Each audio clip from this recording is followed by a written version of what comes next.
علیکم ورحمۃ اللہ وبرکاتہ۔ میں مخاطب ہوں اپنے جماعتی اہل حدیث عوام الناس سے۔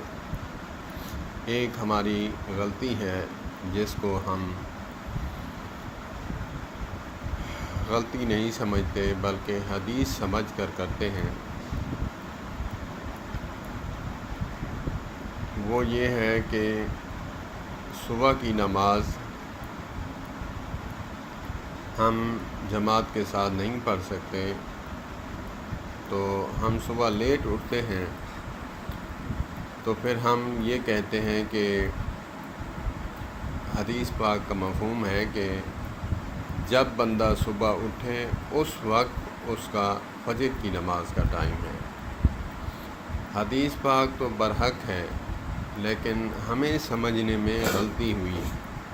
وہ جو واقعہ ہم پیش کرتے ہیں کہ حضرت بلال رضی اللہ تعالی عنہ کو سورج کی کرنوں نے جگایا، اتنا ٹائم ہو چکا تھا، اس وقت نبی پاک صلی اللہ علیہ وآلہ وسلم نے ان کو حکم دیا کہ وضو کرو، اذان دو، اقامت کہو، نماز پڑھیں۔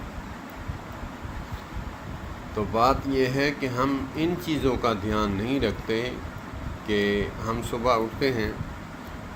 دیوبندی حضرات جو ہیں جماعت کے ساتھ جو ہوتے ہیں وہ تو ان باتوں کو دیکھتے ہیں، لیکن ہم نہیں دیکھتے کہ اب زوال کا ٹائم ہے، نماز پڑھنی ہے نہیں پڑھنی۔ اس وقت جو ہے ٹائم جو ہے جو منع کیا گیا ہے حدیث پاک میں کہ 3 وقت ایسے ہیں کہ ان وقت میں نہ اشراق پڑھی جا سکتی ہے، نہ نوافل پڑھے جا سکتے ہیں، نہ ظہر کی نماز پڑھی جا سکتی ہے، نہ عصر کی نماز پڑھی جا سکتی ہے، نہ مغرب کی۔ تو ہم ان بات کا خیال نہیں رکھتے کہ سورج ابھی نکل رہا ہوتا ہے تو ہم نماز شروع کر دیتے ہیں۔ اس وقت ہم نہیں دیکھتے کہ پوری طرح سورج باہر نکل آیا کہ نہیں نکل آیا۔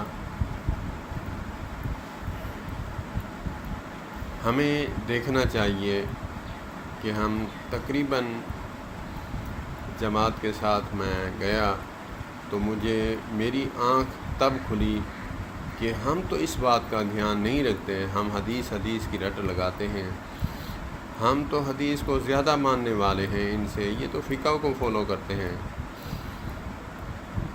تو میری آنکھ کھلی، میں اس بات پہ فکر مند ہوا کہ میں دیکھوں گا انشاءاللہ تبارک و تعالی آئندہ میں صبح جب بھی لیٹ اٹھتا ہوں تو ٹائم دیکھتا ہوں کہ ٹائم ابھی وہ ٹائم تو نہیں جس وقت ہمیں نماز پڑھنے سے منع کیا گیا ہے۔ تو حضرت بلال رضی اللہ تعالی عنہ کو سورج کی کرنوں نے آ کر اٹھایا تو سورج نکل چکا تھا۔ تو یہ بھی بات تو ہمیں دیکھنی چاہیے نا۔ اللہ پاک ہمیں سمجھ عطا فرمائے۔ والسلام علیکم ورحمۃ اللہ وبرکاتہ۔